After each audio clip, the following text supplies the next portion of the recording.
Oi, o audiobook vai começar. Se você quiser nos ajudar neste projeto, por favor, entre em apoia.se/Carlos Eduardo Valente. A partir de R$5 você pode nos ajudar a trazer um conteúdo de mais qualidade para você. Você também pode se inscrever em nosso canal do YouTube e tornar-se membro para ter conteúdos inéditos antes de qualquer outra pessoa. Espero que gostem do que vão ouvir. Um grande abraço a todos. Use seu fone de ouvido para uma maior imersão.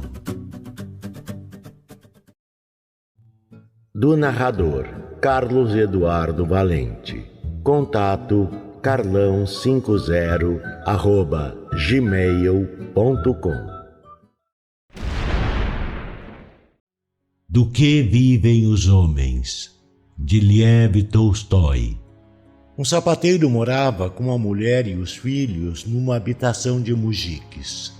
Não tinha casa nem terras próprias e alimentava a si e a família com seu trabalho de sapateiro. O pão era caro, o trabalho rendia pouco e tudo o que ganhava só dava para pagar a comida. O sapateiro e a esposa tinham só um casaco de pele e, de tão usado, estava em farrapos. Já fazia 2 anos que o sapateiro tentava comprar uma pele de ovelha para fazer um casaco novo. No outono, o sapateiro juntou um dinheirinho. 3 rublos em notas estavam guardados no cofre da mulher. E havia mais 5 rublos e 20 copeques que mujiques da aldeia lhe deviam. E assim, de manhã, o sapateiro se preparou para ir à aldeia a fim de comprar um casaco. Por cima da camisa vestiu o paletó da esposa, de nanquim estofado de algodão, e por cima de tudo o seu cafta de feltro. Meteu no bolso os 3 rublos em notas, cortou uma vara para servir de cajado e partiu depois do café da manhã. Pensou: vou receber 5 rublos dos mujiques, acrescento meus 3 e compro a pele de ovelha para fazer um casaco de pele.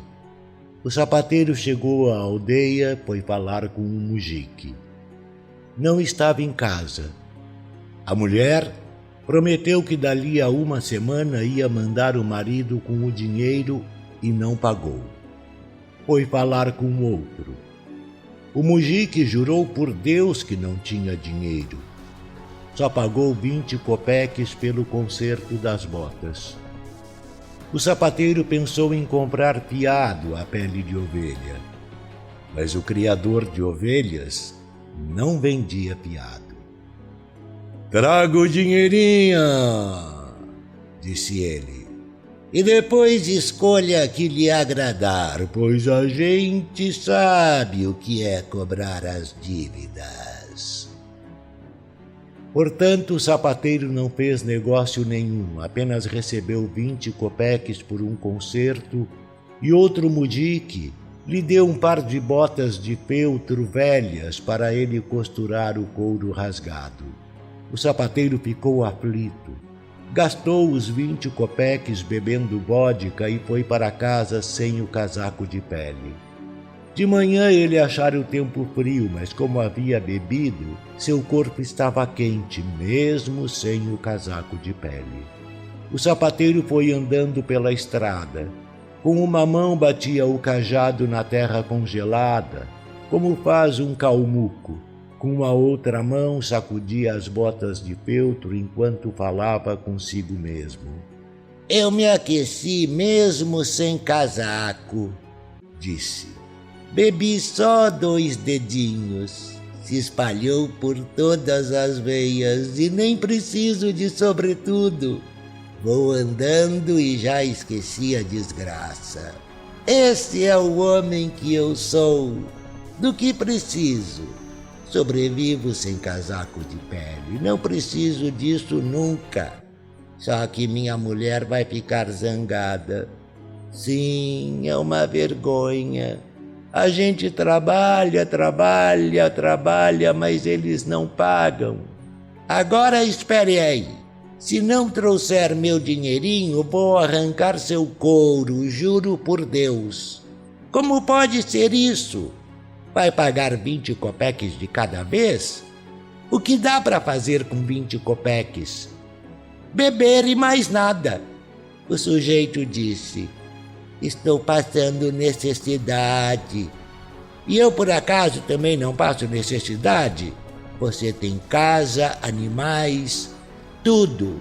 Já eu, tudo que eu tenho está aqui.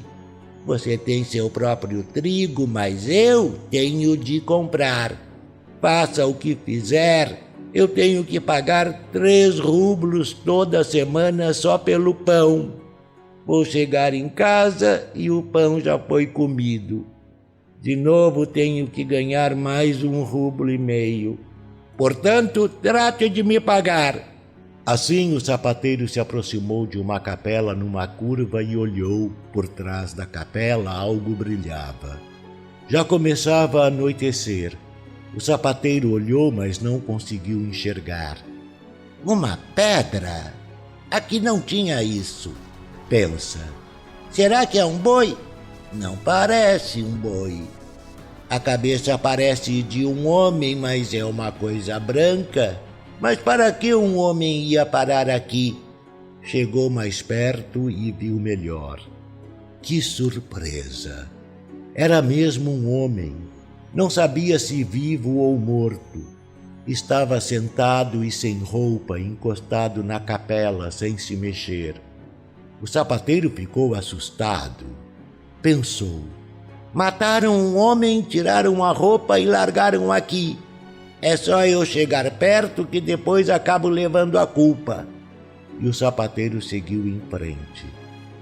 Passou pela capela como se não tivesse visto o homem. Mais à frente virou-se e olhou. O homem não estava mais encostado na capela. Tinha se mexido, parecia observar. O sapateiro teve mais medo ainda e pensou: devo me aproximar ou ir em frente? Se me aproximar, pode acontecer algo ruim. Quem conhece esse homem? Quem sabe como ele é? Não foi por causa de alguma coisa boa que veio parar aqui. Se eu chegar mais perto, ele pula em cima de mim e me estrangula e não vou ter como fugir. E se não me estrangular, vai acabar sendo um peso nas minhas costas. O que vou fazer com ele? Um homem nu.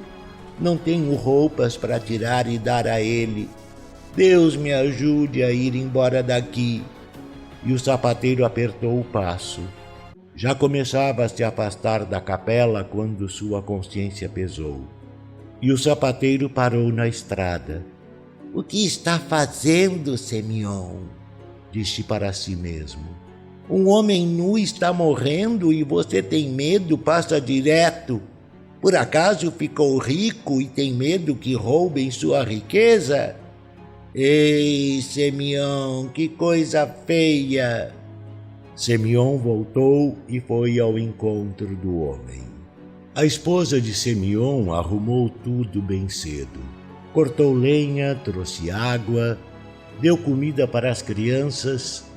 Ela mesma comeu um pouco e ficou pensando. Calculou quanta comida tinha em casa. Dava só para hoje ou para amanhã.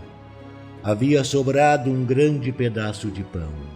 Se Semyon almoçar por lá mesmo, pensou, não vai comer muito no jantar e o pão vai dar para amanhã. Matriona segurou o pedaço de pão, sentiu o peso e pensou, não vou fazer mais pão hoje. Só sobrou farinha para fazer um pão. Vou esticar até sexta-feira. Matriona guardou o pão e sentou diante da mesa de costura para remendar uma camisa do marido. Matriona costurava e pensava no marido. Pensava que ele ia comprar a pele de carneiro para fazer o casaco. Tomara que o criador de ovelhas não passe o Semyon para trás. O meu Semyon é muito inocente. Não engana ninguém. mas pode ser tapeado por qualquer criança. 8 rublos não é pouco dinheiro. Dá para fazer um bom casaco de pele. Nada dessas coisas de couro curtido, mas um casaco de pele de verdade. No inverno passado, como a gente penou sem um casaco de pele. Ai, não dava para ir ao riacho, não dava para ir a lugar nenhum. Quando ele saía de casa, vestia tudo o que tinha em casa e não sobrava nada para eu vestir. Ele não foi muito cedo, mas já devia ter voltado. Tomara que não tenha ficado de bebedeira o meu falcãozinho. Assim que Matryona pensou nisso, rangeram os degraus da escadinha da varanda e alguém entrou. Matryona enfiou a agulha no pano e foi para o vestíbulo. Olhou. 2 homens entravam. Semyon e um mujique sem gorro e de botas de feltro. Na mesma hora, Matryona sentiu o cheiro de bebida no marido. Puxa, então ele foi para a farra, pensou. Mas quando ela viu que estava sem capitã, só de paletó, não trazia mais nada e ficava calado de cara batida, o coração de Matryona ficou em farrapos. Gastou tudo em bebida, pensou. Gastou tudo em bebida, foi para a farra com algum cabeça oca e ainda trouxe o sujeito aqui para casa. Matryona trouxe os 2 homens para dentro da esbá, veio atrás e olhou. Um homem desconhecido, jovem, magricela, com o capitã que não era dele. Não tinha camisa por baixo do capitã e também não tinha chapéu.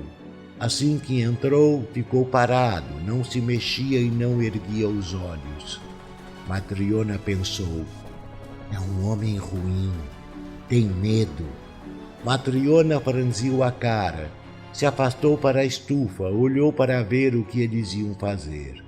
Semyon tirou o chapéu, sentou no banco, como se estivesse tudo certo. Então, Matryona, disse ele, tem jantar para a gente? Matryona resmungou qualquer coisa para si mesma. Ficou de pé junto à estufa sem se mexer.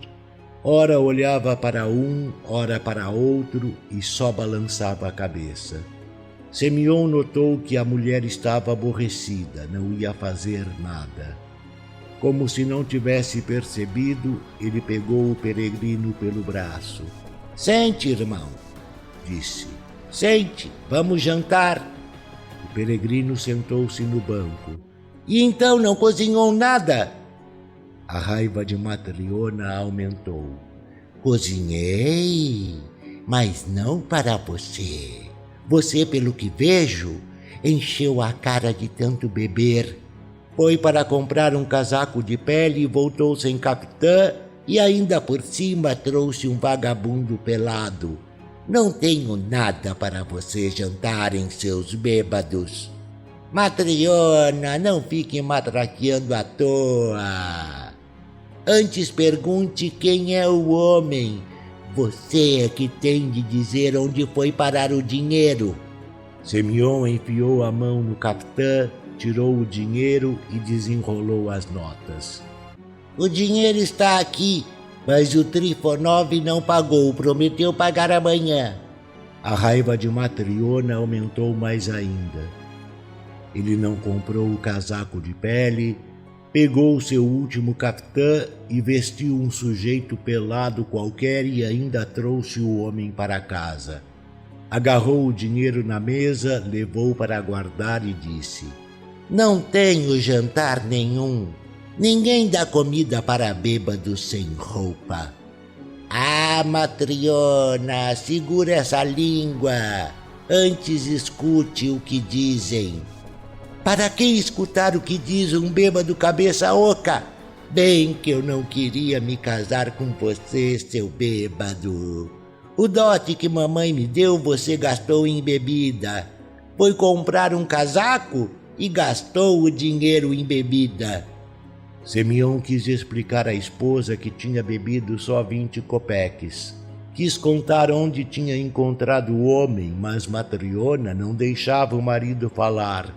Bastava ele dizer 2 palavras que ela cortava e desandava a reclamar.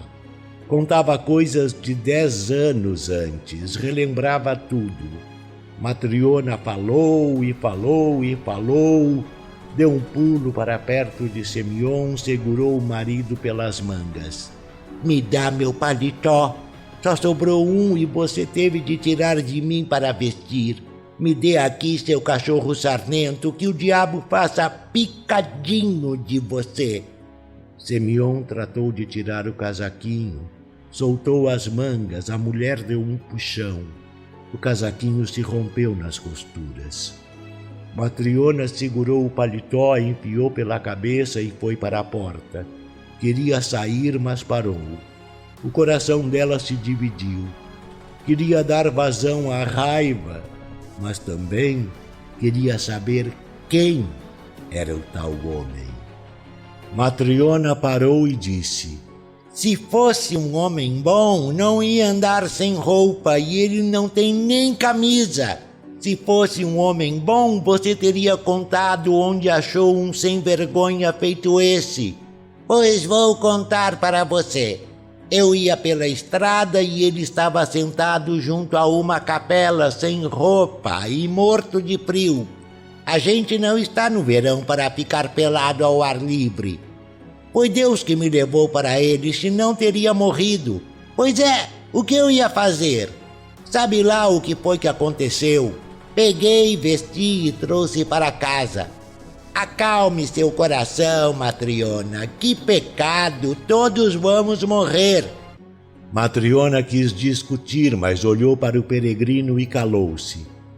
O peregrino estava quieto, não se mexia, parado na ponta do banco. Mãos cruzadas sobre os joelhos, cabeça afundada no peito, não abria os olhos. O rosto muito franzido, como se alguma coisa o sufocasse. Matriona ficou calada. Então Simeão disse: Matriona, você não tem Deus? Ao ouvir aquelas palavras, Matriona olhou mais uma vez para o peregrino e, de repente, seu coração se amansou. Afastou-se da porta, foi para o canto da estufa, pegou o jantar. Pôs uma xícara na mesa, serviu os quibás, pegou o último pedaço de pão. Trouxe faca e colheres. Podem comer, disse. Simeão levou o peregrino para a mesa. Venha para cá, meu jovem, disse. Simeão cortou o pão, esfarelou e eles começaram a jantar. Mas Matriona sentou-se no canto da mesa, apoiou a cabeça na mão e olhou para o peregrino. Matriona teve pena do desconhecido e sentiu afeição por ele. De repente, o desconhecido se alegrou, parou de franzir o rosto, levantou os olhos para Matriona e sorriu. Jantaram. A mulher arrumou as coisas e começou a perguntar ao peregrino: Quem é você? Não sou daqui. Mas como foi parar naquela estrada? Não posso contar. Quem foi que roubou você? Deus me castigou. Então estava caído lá sem roupa? Sem roupa e morrendo de frio. Simeão me viu, teve pena, tirou seu caftã, vestiu em mim e me trouxe para cá. E aqui você me deu comida, bebida, teve pena. Deus proteja vocês. Matriona levantou-se, pegou uma camisa velha de Simeão na janela, a mesma que estava remendando, deu para o desconhecido. Encontrou também uma calça e deu para ele. Tome aqui, estou vendo que você não tem camisa. Vista e vá deitar onde quiser, no corredor ou em cima da estufa. O desconhecido tirou o caftã, vestiu a camisa e a calça e deitou no corredor. Matryona apagou a vela, pegou o caftã e subiu para a parte de cima da estufa, onde o marido estava deitado. Matryona cobriu o marido com as abas do caftã. Deitou e não dormiu, pois o desconhecido não saía de sua cabeça. Lembrou que ele tinha comido o último pedaço de pão e que no dia seguinte não ia ter mais pão. Lembrou que tinha dado a camisa e a calça e ficou muito triste. Mas lembrou como ele tinha sorrido e seu coração se alegrou. Matryona demorou para dormir e percebeu que Semyon também não dormia. Puxava o caftã para se cobrir. Semyon, vocês comeram o último pedaço de pão e eu não deixei massa fermentando. Amanhã não sei como vai ser. Talvez eu peça alguma coisa à comadre Malania. Se amanhã a gente estiver vivo, dá-se um jeito. A mulher deitou-se e ficou em silêncio. Aquele homem parece bom, só não sei por que não diz quem é. Na certa não pode mesmo contar. Semyon, o quê? Nós damos coisas para os outros, mas por que ninguém dá nada para nós? Semyon não sabia o que responder. Disse: chega de conversar. Virou-se e dormiu. Semyon acordou de manhã. As crianças dormiam. A esposa foi pedir pão para a vizinha. O desconhecido da véspera estava sentado no banco, de calça e camisa velhas, e olhava para cima. O rosto estava mais claro do que no dia anterior. E Semyon disse: pois é, meu caro, a barriga pede pão e o corpo nu pede roupa. É preciso se alimentar. Que trabalho sabe fazer? Não sei fazer nada. Semyon se admirou e disse: quando existe vontade, tudo se aprende. As pessoas trabalham e eu também vou trabalhar. Como você se chama? Mikhail. Muito bem, Mikhail. Se não quer falar de si mesmo, é problema seu. Mas tem de comer. Vai trabalhar no que eu mandar e então vou lhe dar comida. Deus o proteja, e eu vou aprender. Mostre o que tenho de fazer. Semyon pegou a linha, enrolou no dedo e deu um nó na ponta. Não é nada complicado, olhe bem, olhe. Mikhail observou, também enrolou no dedo e logo imitou, dando um nó na ponta. Semyon lhe mostrou como cortar o couro. Mikhail aprendeu na mesma hora. Mostrou como enfiar a linha na agulha e como dar pontos, e Mikhail também aprendeu na mesma hora. Todo o trabalho que Semyon mostrava, ele aprendia na mesma hora, e no terceiro dia começou a trabalhar como se tivesse costurado a vida toda. Trabalhava sem cessar, comia pouco. Concluído o trabalho, ficava quieto, sempre olhando para cima. Não andava na rua, não falava nada, não fazia brincadeiras, não ria. Só uma vez o viram sorrir, na primeira noite, quando Matryona lhe deu o jantar. Entra dia e sai dia, entra semana e sai semana, e um ano virou. Mikhail vivia com Semyon como antes. Trabalhava, e o trabalhador de Semyon ganhou fama. Ninguém costurava botas tão bem e tão firme como Mikhail, o trabalhador de Semyon. De toda parte passaram a levar botas para Semyon consertar e ele começou a melhorar de vida. Uma vez no inverno, Semyon e Mikhail estavam trabalhando quando chegou à isbá uma troika com guizos. Olharam pela janela. A carruagem parou em frente à isbá. Um rapaz pulou da boleia e abriu a portinhola. Um nobre de casaco de pele saltou da carruagem.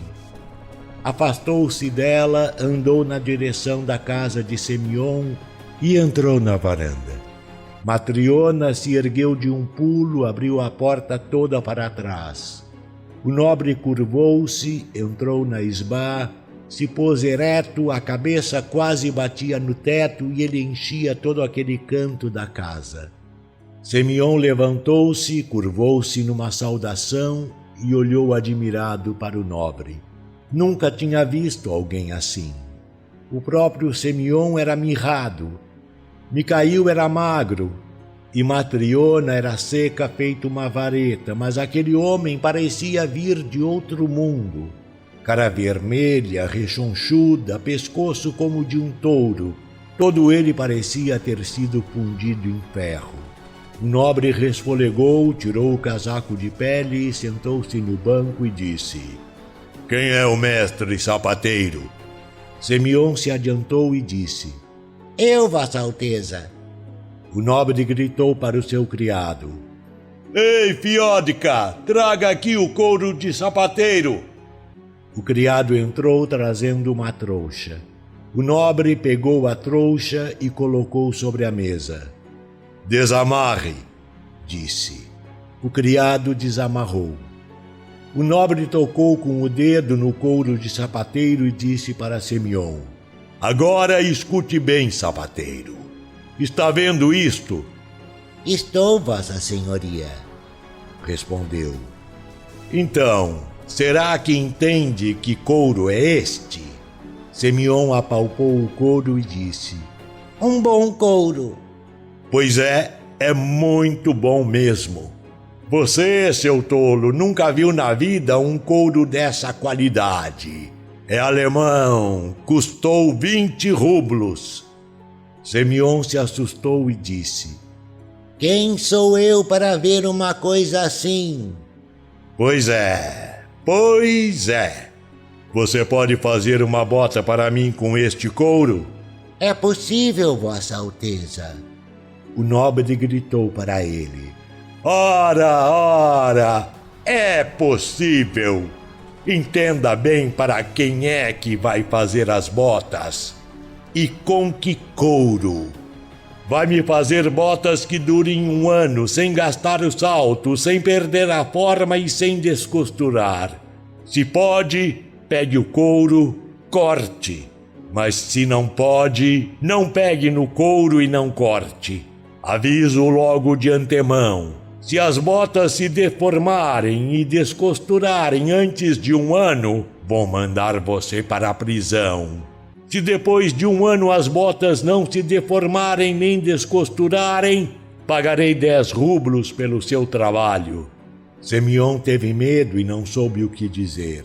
Olhou para Micail, cutucou-o com o cotovelo e sussurrou: "Irmão, o que acha?" Micail balançou a cabeça. "Pode pegar o trabalho." Semyon obedeceu a Micail e se incumbiu de fazer as botas que ficariam 1 ano sem perder a forma e sem descosturar. O nobre gritou para o criado, mandou que tirasse a bota do pé esquerdo e estendeu a perna. "Tire as medidas." Semyon apanhou um papel com 10 wershok, alisou bem, ficou de joelhos. Limpou bastante a mão no avental para não sujar a meia do nobre e começou a tirar as medidas. Semyon tirou a medida da sola, tirou a medida do peito do pé. Começou a medir a panturrilha, mas o papel não dava. A perna na panturrilha era grossa como um tronco. "Cuidado, não vá fazer o cano da bota estreito." Semyon pegou mais um papel para marcar. O nobre sentou-se, remexeu os dedos dentro da meia, olhou em redor pela isbá. Viu Micail. "Quem é aquele ali?" perguntou. "Mora com você?" "É meu contramestre, ele que vai costurar." "Tome cuidado", disse o nobre para Micail. "Lembre, a bota tem de durar 1 ano." Semyon também se virou para olhar para Micail. Viu que Micail nem olhava para o nobre. Cravava os olhos no canto atrás do nobre, como se estivesse olhando para alguém. Micail ficou olhando e de repente sorriu. Ficou todo radiante. "Por que está arreganhando os dentes assim, seu burro?" gritou o nobre. "É melhor tomar cuidado para que as botas fiquem prontas logo." E Micail respondeu: "Vou começar logo, não vai atrasar." Certo. O nobre calçou as botas, vestiu o casaco de pele, bufou e foi na direção da porta. Mas esqueceu de se abaixar e bateu com a cabeça no alto do portal. O nobre praguejou, esfregou a cabeça, tomou seu assento na carruagem e partiu. Depois que o nobre foi embora, Semion disse: "Que colosso feito de rocha! Não dá para matar esse homem nem a marretadas. Bateu com a cabeça na porta e nem sentiu." Mas Matriona disse: "Também, com a vida que leva, como é que não vai ficar parrudo? Nem a morte consegue atravessar essa armadura." E Semion disse para Micail: "Já pegamos este trabalho, mas como vamos fazer para não nos metermos em confusão? O couro é caro e o nobre é bravo. A gente não pode errar.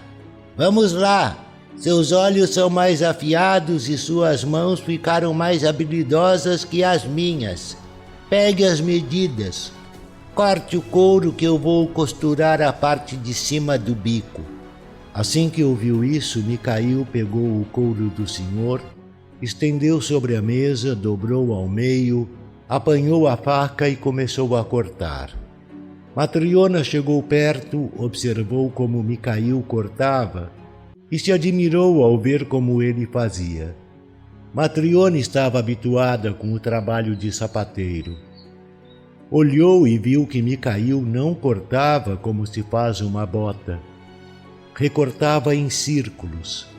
Matriona quis falar, mas pensou: "Na certa eu não entendo como se faz para costurar as botas do nobre. Micail deve saber o que está fazendo, não vou atrapalhar." Micail cortou um par, pegou a ponta e começou a costurar, não nas duas pontas, como se faz uma bota, mas numa ponta só, como se costura um chinelo. Matriona também se admirou com aquilo, mas de novo não quis atrapalhar. E Micail continuou a costurar. Chegou a hora de comer, Semion se levantou e viu que Micail havia cortado chinelos com o couro do nobre. Semion ficou espantado. "Como pode ser?" pensou. "Micail mora aqui há 1 ano e nunca fez nada errado, mas agora me faz uma desgraça dessas. O nobre pediu botas de cano alto e ele me cortou o chinelo sem sola e estragou o couro. Agora como vou indenizar o nobre? Um couro feito este não se encontra por aí." E disse para Micail: "Meu caro amigo, me diga o que foi que você fez. Você acabou comigo, pois o nobre pediu botas. E o que é isso que você fez?" Assim que ele começou a falar com Micail, alguém subiu na varanda e bateu na porta. Semion olhou pela janela. Alguém tinha chegado a cavalo e amarrara o animal. Abriram. Entrou o mesmo criado do nobre. "Bom dia." "Bom dia. O que deseja?" "Minha patroa me enviou vir por causa das botas." "O que tem as botas?" "O que tem as botas? Meu patrão não precisa das botas. Ele deixou este mundo." "O quê?" "Mal saiu daqui da sua casa, ele morreu dentro da carruagem. Quando a carruagem chegou, vieram abrir a porta e ele desabou feito um saco já acabado, tombou morto no chão da carruagem e foi difícil tirar lá de dentro. A patroa chamou e disse: "Vá falar com o sapateiro. Vá falar com o sapateiro a quem seu patrão mandou fazer as botas e entregou o couro. Conte o que aconteceu e diga: As botas não são mais necessárias, mas com o mesmo couro, faça bem depressa uns chinelos próprios para o defunto. Por isso estou aqui. Micael pegou na mesa os retalhos do couro, enrolou num canudo, pegou também os chinelos prontos, bateu um contra o outro, esfregou no avental e entregou ao criado. O criado pegou os chinelos. Até logo, senhores. Felicidades! Passou mais um ano e outro, e assim Micael morou 6 anos com Semion. Vivia como antes. Não ia a lugar nenhum, não jogava a conversa fora, e durante todo o tempo só tinha sorrido 2 vezes. A primeira quando Matriona lhe deu o jantar, e a segunda para o nobre. Semion não cansava de se admirar com seu trabalhador, e não lhe perguntou mais de onde ele vinha. Só temia uma coisa, que Micael fosse embora. Certo dia ele estava em casa. A mulher punha as panelas no fogo e os filhos corriam entre os bancos, olhavam pela janela. Semion costurava junto a uma janela e na outra Micael pregava um salto. Um menino veio correndo pelo banco na direção de Micael, se apoiou em seu ombro e espiou pela janela. Tio Micael, olha lá! Uma madame e umas meninas estão vindo para cá. Uma das meninas é manca. Assim que o menino disse aquilo, Micael largou o trabalho, virou-se para a janela e olhou para a rua. E Semion se admirou.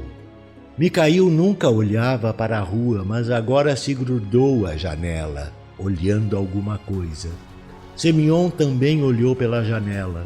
Viu que, na verdade, uma mulher vinha na direção de seu pátio, bem vestida, levava pelas mãos 2 meninas de casaco de pele e com chale acolchoado. Não era possível distinguir uma menina da outra, só que uma delas mancava da perna esquerda. Dava um passo, claudicava. A mulher entrou na varanda, no vestíbulo, tateou a porta, achou a maçaneta. Abriu, deixou as 2 meninas passarem na sua frente e entrou na sba. Bom dia, ó de casa! Entre, por favor, o que deseja? A mulher sentou-se à mesa. As meninas se apertaram junto a seus joelhos e estranharam as pessoas. Queria que fizesse sapatos de couro para estas meninas aqui para a primavera. Ora, é possível. Nunca fizemos sapatos tão pequenos, mas para tudo há um jeito. Podem ser com vira ponteada, podem ser forrados de lona. O Micael, este aqui, é um mestre. Semion olhou para Micael e viu. Micael tinha largado o trabalho, estava parado e não desgrudava os olhos das meninas. E Semion se admirou com Micael. Na verdade, pensou, eram mesmo meninas bonitas, olhinhos pretos, gorduchinhas, rosadas, e os casacos e os chales eram bonitos, mas ainda assim, Semion não entendia o que Micael tanto observava nelas. Era como se fossem conhecidas dele. Semion ficou admirado, mas começou a combinar um preço com a mulher. Resolveu o preço, tirou as medidas. A mulher levantou a menina manca, colocou-a sobre seus joelhos e disse: desta aqui, tire 2 medidas. Faça um sapato para o pé torcido e para o pé normal faça 3. As 2 meninas têm pezinhos iguais, são gêmeas. Semion tirou as medidas e perguntou, referindo-se à menina manca: o que aconteceu com ela? Uma menina tão bonita.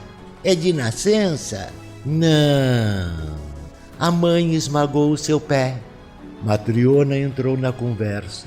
Queria saber quem era a mulher e que crianças eram aquelas e perguntou: e por acaso não será você a mãe delas? Não sou mãe nem sou parente, minha senhora.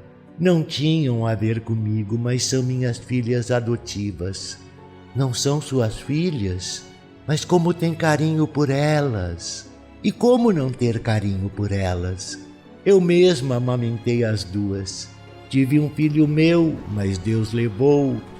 E não tive tanta pena dele quanto tenho delas.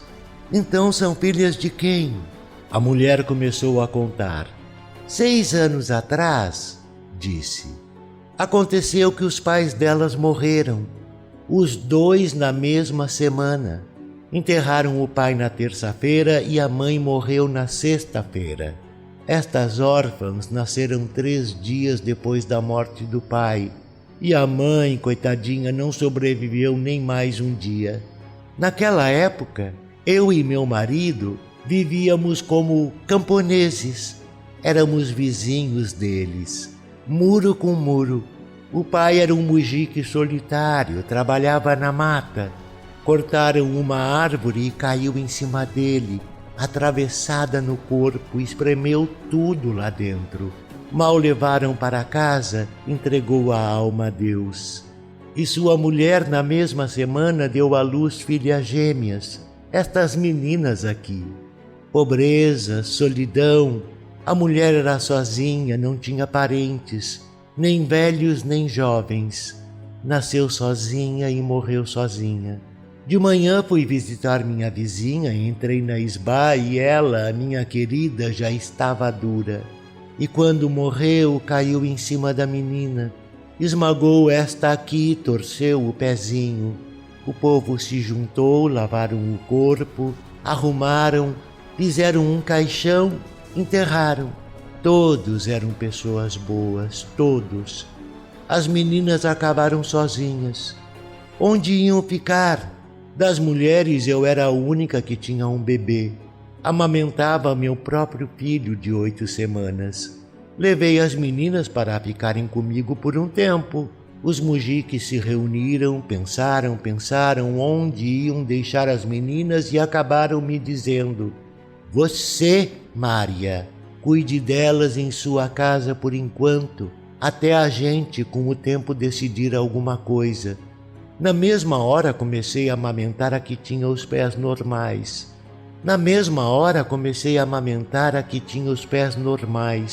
Mas esta aqui, que foi esmagada, não amamentei. Não tinha esperança de que fosse viver. Mas então pensei, para que maltratar o anjinho? Tive pena dela também. Passei a amamentar o que era meu e mais estas 2. Amamentei os 3 no meu peito. Eu era jovem, tinha força e o leite era bom. Deus me deu tanto leite no peito que às vezes até derramava.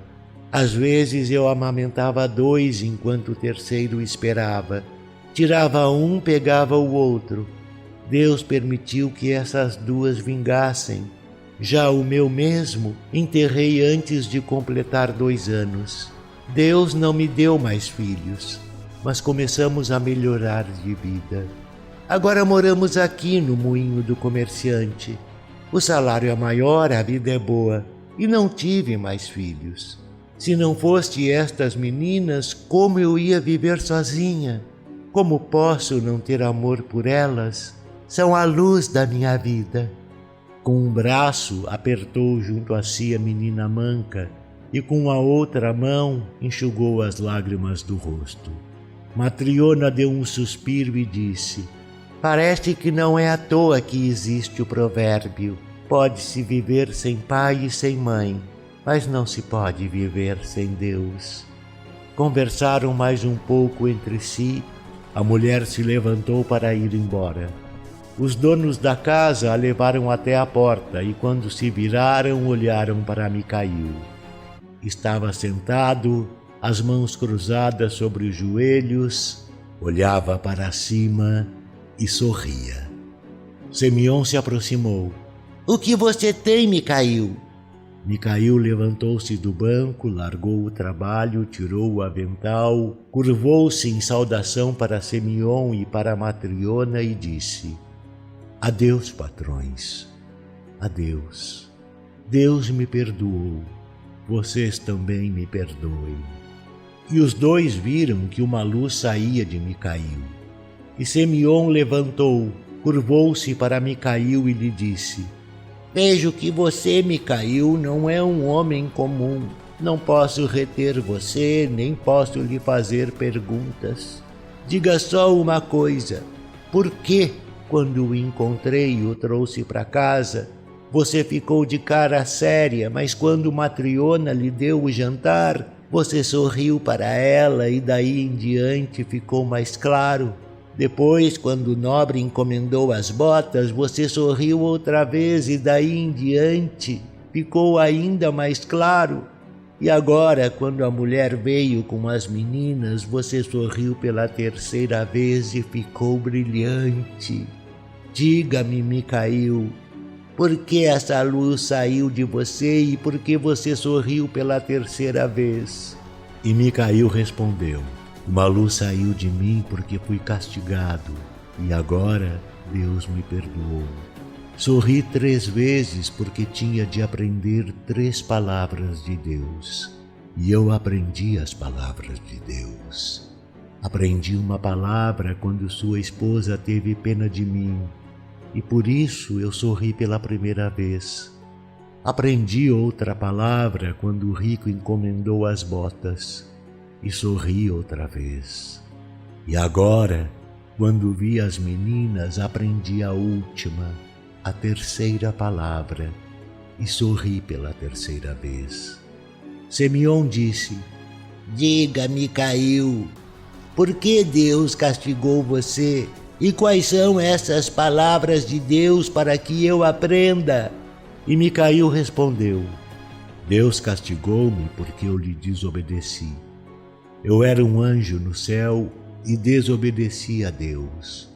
Eu era um anjo no céu e o Senhor mandou-me tirar a alma de uma mulher. Voei para a terra e vi. Uma mulher estava deitada, doente. Tinham nascido gêmeos, 2 meninas. As meninas não paravam de se mexer ao lado da mãe, e a mãe não conseguia segurar as meninas no peito. Ao me ver, a mulher entendeu que Deus tinha me mandado para levar sua alma, começou a chorar e disse: Anjo de Deus, acabei de enterrar meu marido. Morreu embaixo de uma árvore que cortaram na mata. Não tenho irmã, nem tia, nem ninguém para criar minhas órfãs. Não leve minha alma. Me deixe dar de comer às minhas filhas, amamentar, pôr as meninas de pé. Crianças não podem viver sem pai e sem mãe. Obedeci à mãe. Pus uma criança no seu peito, ajeitei a outra no braço da mãe e subi para o céu ao encontro de Deus. Fui até Deus e disse: não consegui tirar a alma da mulher que tinha acabado de dar à luz. O tronco de uma árvore matou o pai. A mãe deu à luz a 2 gêmeas e implorou para que eu não tirasse sua alma. Ela disse: deixe que eu alimente as filhas, amamente, ponha as meninas de pé. Não tirei a alma da mãe. E Deus disse: vá tirar a alma da mulher que deu à luz e aprender 3 palavras. Aprenda o que existe nos homens, o que não é dado aos homens e do que vivem os homens. Quando aprender, volte para o céu. Voei de volta para a terra e tirei a alma da mulher que tinha dado à luz. Os bebês caíram do peito. O corpo morto rolou na cama, esmagou uma menina, torceu o pezinho dela. Voei sobre a aldeia. Queria levar a alma para Deus. Um vento me alcançou, puxou minhas asas, elas se soltaram. A alma seguiu sozinha ao encontro de Deus e eu caí na terra, numa estrada. E Simeão e Matriona compreenderam quem tinham vestido e alimentado e quem estava morando com eles, e choraram de medo e de felicidade. E o anjo disse: fiquei no campo sozinho e nu. Antes, não sabia o que eram as necessidades dos homens. Não conhecia nem o frio, nem a fome, e me tornei um homem. Passei fome, gelei de frio e não sabia o que fazer. Avistei no campo uma capela feita para Deus. Fui para a capela, quis me abrigar ali. A capela estava trancada com um ferrolho, era impossível entrar. Sentei atrás da capela para me abrigar do vento. Ele batia, senti fome, fiquei duro de frio, desesperado. De repente percebi. Um homem vinha caminhando pela estrada, trazia um par de botas na mão, falava sozinho. E pela primeira vez desde que eu me tornara homem, vi um rosto mortal e tive medo daquele rosto. Virei de costas para ele e ouvi que aquele homem falava sozinho sobre como proteger seu corpo da friagem do inverno, como a esposa ia alimentar os filhos. E pensei, estou aqui morto de fome e de frio e lá vai um homem, e a única coisa que ele pensa é como comprar um casaco de pele para ele e para a esposa e como arranjar comida. Ele não pode fazer nada para me ajudar. Mas o homem me viu, fez cara feia, ficou ainda mais assustador e seguiu em frente. Eu me desesperei. De repente percebi que o homem estava voltando. Olhei melhor e nem reconheci o homem de antes. No rosto do outro homem havia a morte e agora, de repente, ele estava vivo. E no seu rosto reconheci Deus. Ele se aproximou, me vestiu e levou-me consigo para a sua casa. Cheguei à sua casa, uma mulher nos recebeu e começou a falar. A mulher era ainda mais assustadora do que o homem. O espírito da morte saía pela sua boca e eu nem conseguia respirar direito por causa do fedor da morte.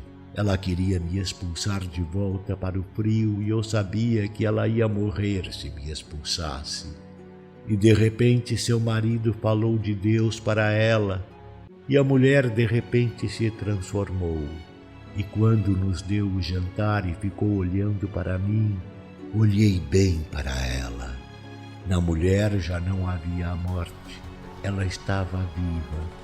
E nela também reconheci Deus.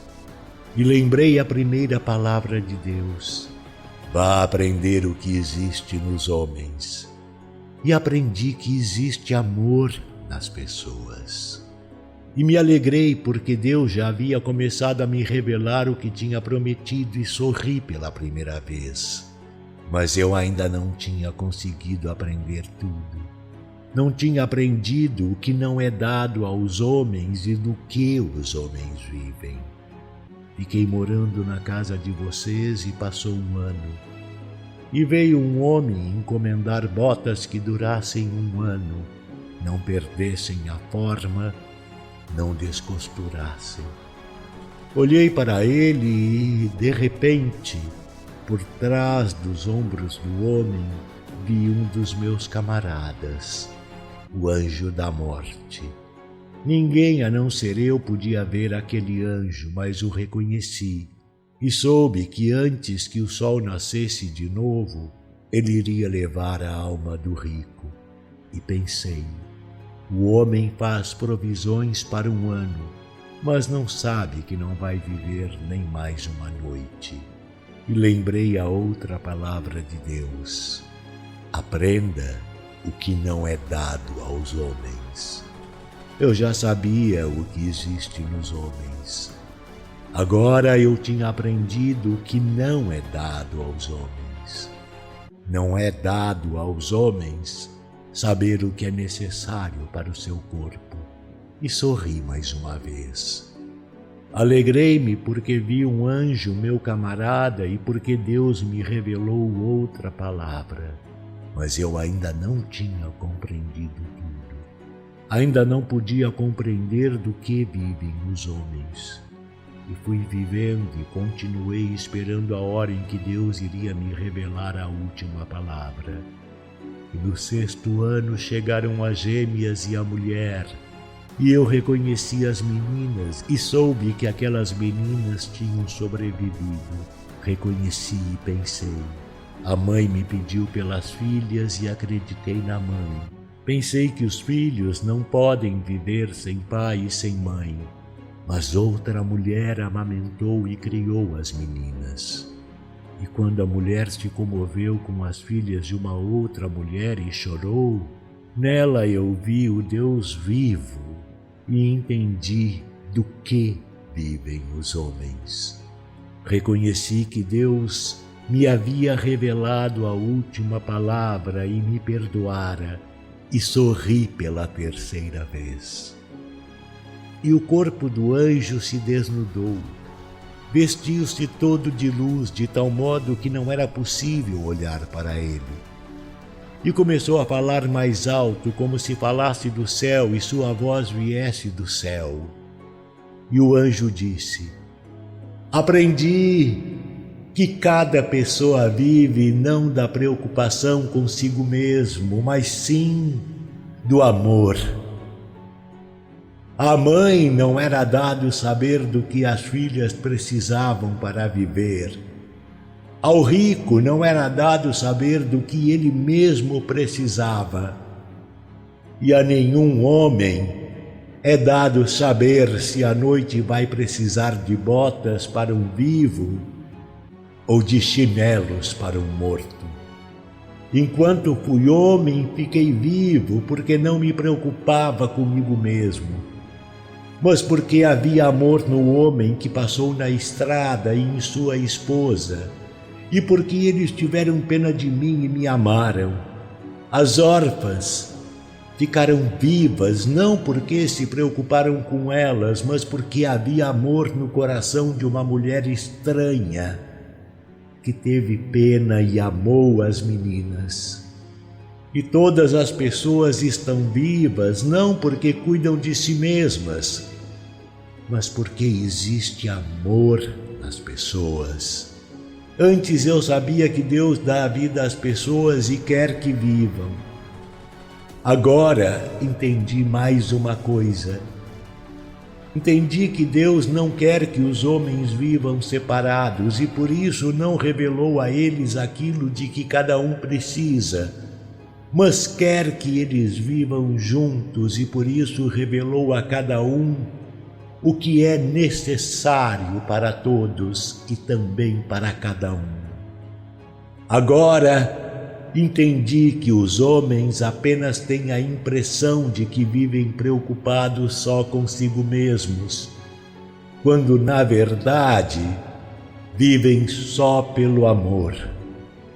Quem está no amor está em Deus e Deus está nele, porque Deus é amor. E o anjo cantou um louvor a Deus e sua voz fez tremer a Isbá. E o teto se abriu e uma coluna de fogo se ergueu da terra para o céu. E Simeom, a esposa e os filhos caíram no chão. Nasceram asas nas costas do anjo e ele subiu ao céu. E quando Simeom acordou, a Isbá estava como antes, e na Isbá já não havia ninguém além de seus familiares.